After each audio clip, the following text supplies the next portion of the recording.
الحمدللہ رب العالمین والصلاة والسلام علی خاتم الانبیاء والسید المرسلین سیدنا محمد وآلہ واصحابہ اجمعین۔ درود پاک پڑھیے۔ اللہم صلی علی سیدنا محمد وعلی آل سیدنا محمد صلاۃ تنجینا بہا من جمیع الاحوال والآفات وتقضی لنا بہا جمیع الحاجات وتطہرنا بہا من جمیع السیئات وترفعنا بہا عندک اعلی الدرجات وتبلغنا بہا اقصی الغایات جمیع الخیرات فی الحیات و بعد الممات انک علی کل شیء قدیر۔ دوستو اور بزرگو، آج کا خطبہ ہے امانت کے سلسلے میں۔ یہ ایک لفظ بولنے میں تو بہت آسان ہے، اور لفظ اس میں کتنے ہیں؟ الف میم الف نون اور ہا مدورہ، 5۔ لیکن اس میں ایک سمندر نہیں، لا تعداد سمندر اس 5 لفظ میں پرویا ہوا ہے۔ وہ لفظ کیا ہے؟ امانت۔ سب سے پہلی چیز اس میں یاد رکھیے کہ خطبے میں آ گیا کہ اِنَّا عَرَضْنَا الْأَمَانَةَ عَلَى السَّمَاوَاتِ وَالْأَرْضِ فَأَبَيْنَ أَن يَحْمِلْنَهَا وَأَشْفَقْنَ مِنْهَا وَحَمَلَهَا الْإِنسَانُ إِنَّهُ كَانَ ظَلُومًا جَهُولًا۔ اس پورے پر تو گفتگو نہیں ہو سکتی۔ اللہ پاک کہتے ہیں کہ ہم نے امانت پیش کی زمین کے اوپر بھی کہ یہ امانت تو قبول کر لے، تو زمین نے کہا یا اللہ ہم سے معذرت چاہتے ہیں، معافی چاہتے ہیں، یہ امانت کا بوجھ ہم سے نہیں اٹھے گا۔ آسمان میں پیش کیا، 7 آسمان، اس نے بھی انکار کر دیا، فَأَبَيْنَ أَن يَحْمِلْنَهَا، اس کا وزن ویٹ نہیں اٹھا سکتی میں۔ اللہ قرآن ہی میں کہہ رہے ہیں کہ وَحَمَلَهَا الْإِنسَانُ، لیکن انسان نے اس امانت کا بوجھ اٹھا لیا۔ اس سے مراد کیا ہے؟ یہ امانت کیا ہے؟ تو دوستو تفصیل میں جائے ہوئے بغیر، چونکہ وقت 10 منٹ رہتا ہے، قرآن کریم اللہ کی شریعت ہے، یا جتنی کتابیں ہیں اللہ پاک کی، تورات، انجیل، زبور، صحف ابراہیم، صحف موسیٰ، اس میں اللہ رب العزت نے اپنے پاس آنے کا قانون بتلایا ہے آسان لفظ میں۔ شریعت کس کو کہتے ہیں؟ کہ جس راستے پہ چل کر کے آپ خوشی خوشی آسانی کے ساتھ اللہ تک پہنچ جائیے، اور اللہ پاک کامیابی کا صحرا یعنی کامیابی کی سرٹیفکیٹ آپ کو دے دیں کہ تو کامیاب ہے، اب تو کہاں چلا جا؟ فی جنات و نعیم، جنت کے اندر چلا جا، یعنی تو نے اپنی ذمہ داری پوری ادا کر دی۔ تو یہ ذمہ داری زمین بھی نہیں قبول کر سکی اور آسمان بھی نہیں قبول کر سکی۔ دیکھیے، ذمہ داری کو قبول کرنے کے لیے کچھ صلاحیت چاہیے جی۔ تو شریعت کو قبول کرنے کی ذمہ داری، صلاحیت نہ تو زمین میں ہے اور نہ آسمان میں ہے۔ یہ زمین اللہ کے حکم کے تابع ہے، مخالفت نہیں کرتی جی، زمین مخالفت نہیں کرتی۔ آسمان اللہ کے حکم کے تابع ہیں، وہ بھی اللہ کی مخالفت نہیں کرتے۔ امانت کو قبول کرنے میں 2 چیز ہوتی ہے، کچھ کرنا ہے اور کچھ نہیں کرنا۔ کرنے والی چیز کو شریعت میں مامورات بولتے ہیں، یعنی اللہ کا حکم یہ ہے، مثلاً 5 وقت کی نماز پڑھو، پیسہ ہے تو حج کرو، پیسہ ہے تو زکوٰۃ دے دو، بیمار نہیں ہو تو روزہ رکھ لو، ٹھیک ہے؟ یہ شریعت کا قانون ہے۔ یہ قانون بڑھتے بڑھتے اور کچھ بھی بڑھ جاتا ہے۔ مثلاً قرآن کریم میں ہے حرمت علیکم امہاتکم و بناتکم و اخواتکم، پوری آیت بغیر تفصیل بتائے کہ تم پر حرام ہے تمہاری مائیں، تمہاری بہنیں، تمہاری خالائیں، تمہاری پھوپھیاں، 7 رشتے ایسے ہیں جن سے نکاح نہیں ہو سکتا۔ اب کائنات عالم میں اس ذمہ داری کو انسان کے سوا کوئی قبول نہیں کر سکتا۔ کیسے نہیں قبول کر سکتا؟ جانور مثال کے طور پر فرض کر لیجئے، بغیر کسی نام لیے ہوئے کسی جانور کا، وہ جانور جب بالغ ہوتا ہے تو اس کے اندر تمیز نہیں ہوتی کہ یہ اس کی ماں ہے یا اس کی بہن ہے۔ جی، یہ اس کی ماں ہے یا اس کی بہن ہے۔ کیا ہوتا ہے؟ وہ ایک دوسرے کو کراس کر دیتے، چاہے وہ اس کی ماں ہو یا اس کی بہن ہو، بالغ ہوا کراس کر دے گا۔ لیکن انسان یہ تمیز رکھتا ہے کہ یہ میری ماں ہے، یہ میری بہن ہے، اور اس کے ساتھ اس کا رشتہ حرام ہے۔ تو اس ذمہ داری کو صرف انسان قبول کر سکتا ہے۔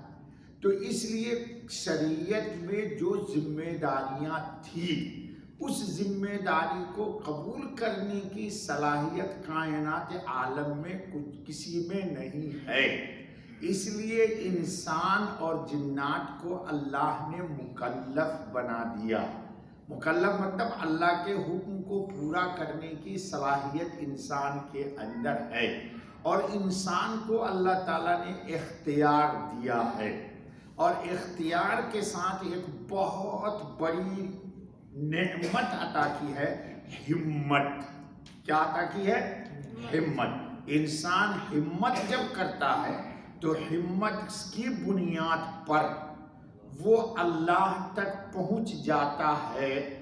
کبھی ہمارے ساتھ قرآن پاک کی آج کل درس چل رہی ہے سورہ واللیل، اس میں بھی یہ بات آ رہی ہے کہ رات میں تاریکی کے اندر کچھ لوگ غنیمت سمجھتے ہیں اور خلوت میں اللہ کا ذکر کرتے ہیں، اور کچھ لوگ خلوت کو غنیمت سمجھ کر کے معصیت کرتے ہیں، اور کچھ لوگ خلوت میں ٹانگ پہ ٹانگ رکھ کر کے خراٹے لیتے۔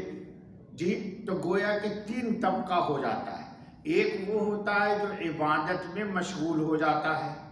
یہ جتنے اولیاء کرام ہیں، ان کی سوانح حیات اٹھا کر کے دیکھیے، انہوں نے احیا اللیالی، رات کو انہوں نے بیدار رہ کر کے رات کو زندہ کیا۔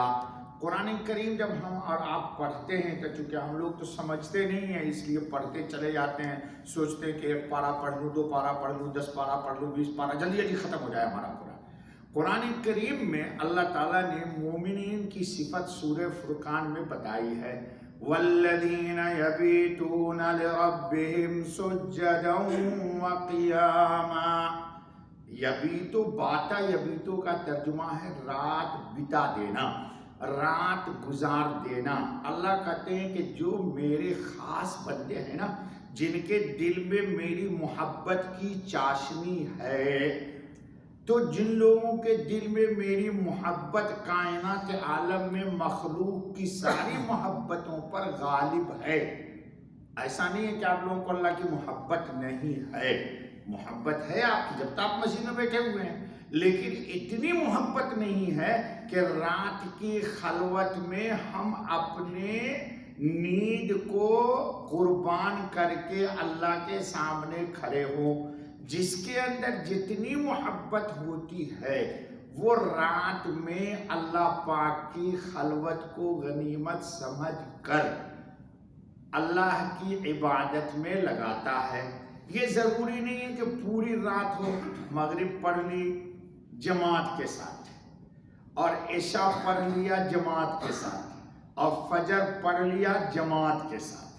حدیث میں روایتوں میں آ گیا کہ جس نے عشاء جماعت سے پڑھی، جماعت سے، کان کھول کے سنیے اور سو کر کے مت سنیے، جگ کے سنیے، جماعت کے ساتھ جس نے عشاء پڑھ لی، اللہ تعالیٰ اس کے نام اعمال میں آدھی رات کی عبادت لکھ دیتے ہیں۔ اور فجر کی بھی نماز جماعت سے پڑھ لی تو پوری رات کی عبادت کا ثواب اس کو لکھ دیا جاتا ہے۔ یہ تو فری فنڈ کی بات ہے، فری فنڈ ہے۔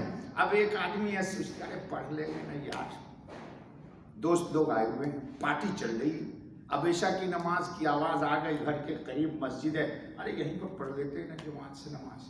مسجد میں نہیں گئے، اور فجر میں انشاءاللہ العزیز چھٹی کے دن تو صلی اللہ سبحان اللہ رہتا ہے۔ تو مسئلہ یہ ہے کہ امانت کو ادا کرنا، آنکھ ایک اللہ کی امانت ہے، اس میں خیانت نہ کی جائے. حضور اکرم صلی اللہ علیہ وسلم نے فرمایا کہ خطبے میں آ گیا اللہم انی اعوذ بک من الخیانہ، کہ اے اللہ میں خیانت سے تیری پناہ چاہتا ہوں. زبان سے حضور نے فرما دیا لا تکثر الکلام، زیادہ گرگر مت کرو، جیسے کہ ڈبے میں ڈال دیا کنکری کے گرگر ہو رہا. ایک آدمی وہ ہر وقت پھٹر پھٹر کر رہا، ایک بات اتنی سی ہو تو اس کو چنگم کی طرح اتنا لمبا کر دیتا ہے. جی بات شارٹ میں ہو، ضرورت ہو، کون کہتا ہے بات مت کیجیے، لیکن مختصر کلام کیجیے. حضور نے کیا فرما دیا کہ لا تکثر الکلام، زیادہ باتیں مت کرو. زیادہ باتیں کرنے کا اثر تمہارے دل پر یہ پڑے گا کہ ذکر کی توفیق تم سے نہیں ہوگی، دل تمہارا سخت ہو جائے گا. قسوۃ القلب، اللہ تعالیٰ کی پناہ. تو ہوتا کیا ہے کہ ہر چیز کا کچھ سائڈ ایفیکٹ ہوتا ہے، ہر چیز کا. جی کھانا کھا لیجئے لیکن زیادہ کھائیے تو آپ کو وومیٹی ہو جائے گی، تو وومیٹی ہو جاتی تو کیا لوگ بول دیتے ارے یار فوڈ پوائزن ہو گیا. یہ نہیں کہیں گے میں زیادہ کھا لیا تھا، کھانے کو قصوروار کر رہا تھا، فوڈ پوائزن ہو گیا تھا مجھے. لوگ بڑے تیز اپنے اوپر نہیں لگاتے بھائی آدھا پیٹ کھا، کون بولتا ہے تجھے فوڈ پوائزن ہوگا، تو بولتے فوڈ پوائزن ہو گیا. اچھا بھائی چلو، تو امانت جو ہے ایک بہت وسیع جملہ ہے، ہر چیز میں امانت ہے. وقت پر عبادت کرنے نا امانت، بیوی ایک امانت، بچے ایک امانت، مال ایک امانت، صحت ایک امانت. ہمیں نے ایک واقعہ سنایا تھا آپ لوگوں کو شاید کبھی، کہ کئی صحابی ہیں جن کا نام عبداللہ ہے حضور کے زمانے میں. یہ سب جتنے نام عبداللہ نام کے حضور کے زمانے میں صحابی ہیں، ہر صحابی انتہائی درجہ نیک ہے. اس میں سے ایک عمر ابن العاص کے بیٹا ہے، عبداللہ ابن عمر ابن العاص رضی اللہ تعالی عنہ. ان کی شادی ہو گئی. سنیے، شادی ہو جانے کے بعد دلہن آ گئی. ہمارے یہاں جس کی شادی ہو تو نماز پڑھتا نہیں، اور اگر پڑھے گا تو مسجد میں تو جاتا نہیں وہ، اس لیے کہ اتنی رسومات ہوتی ہے اس کے ساتھ، کو بیچارہ مسجد میں جا ہی نہیں سکتا، پوری مسجد کی فرش خراب ہو گئی، اتنا ہلدی لگا دیتے اس کو الگ الگ علاقے. خیر شادی ہو گئی. اب یہ عشاء کی نماز پڑھ کے گھر گئے، دلہن بیٹھی ہوئی ہے. ہمارا یہاں کا بچہ ہوتا تو کہتا بھائی لا یکلف اللہ نفسا الا وسعها، ہر آدمی کو جائے یاد جی.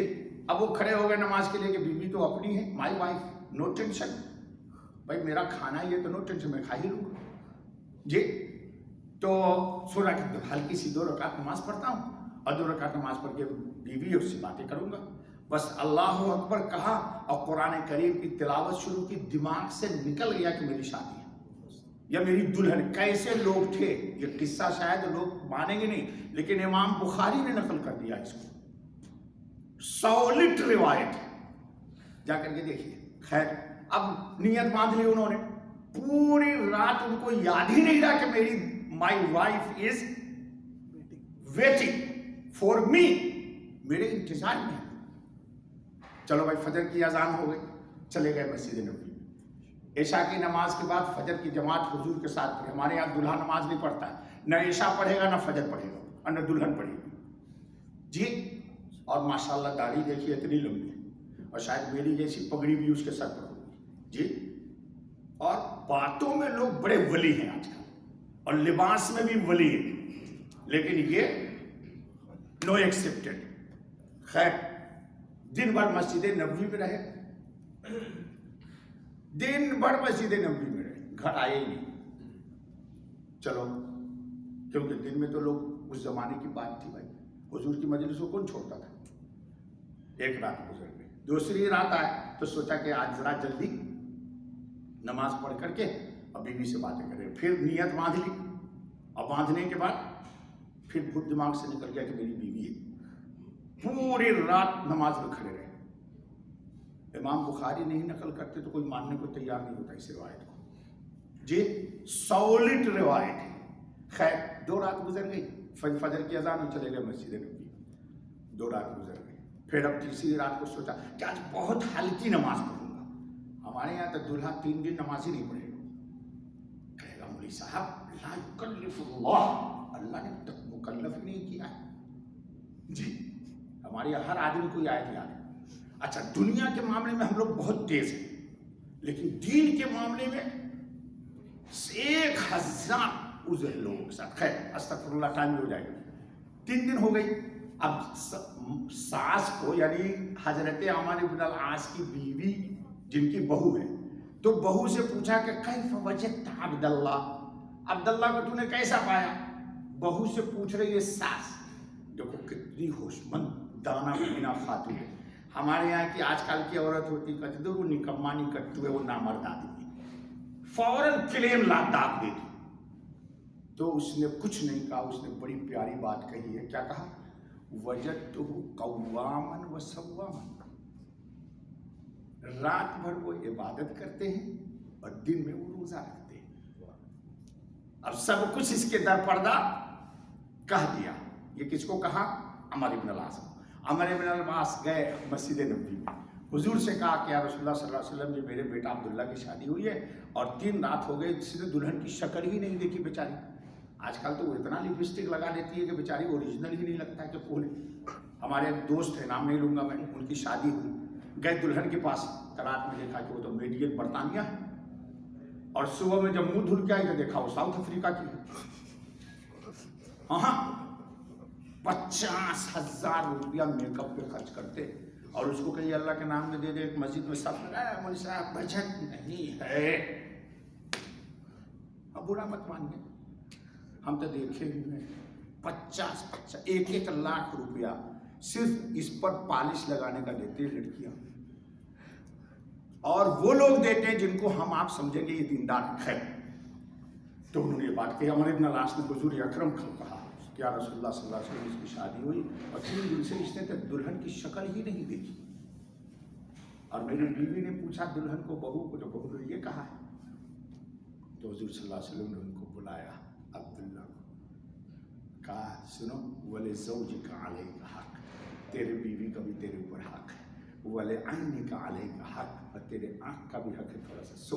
وَلِجَسَدِكَ عَلَيْكَ حق، تیرے جسم کا بھی تجھ پر حق ہے. یہ حدیث کا شان نزول یہ ہے. وہ آدمی نہیں جو پوری رات سوتا رہے، 10 دن جماعت سے نمازیں نہیں پڑھتا، اس کے لیے نہیں ہے یہ حدیث.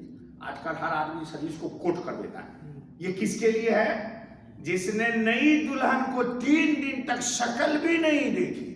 تب حضور نے جب کہا تب وہ گھر آئے، اور آنے کے بعد تب بیوی سے ملاقات کی. تو دوستو پوری زندگی ہماری ایک امانت ہے، اور اس امانت خطبے میں آ گیا کہ قیامت کے دن اللہ سوال کرے گا. ہر آدمی کی ذمہ داری ہے کہ وہ امانت کتنی ادا کرتا ہے، اس کا احساس کیجیے. اللہ ہم سب کو نیکی کی توفیق عطا فرمائے. 20 منٹ ہو ہی جاؤ گا.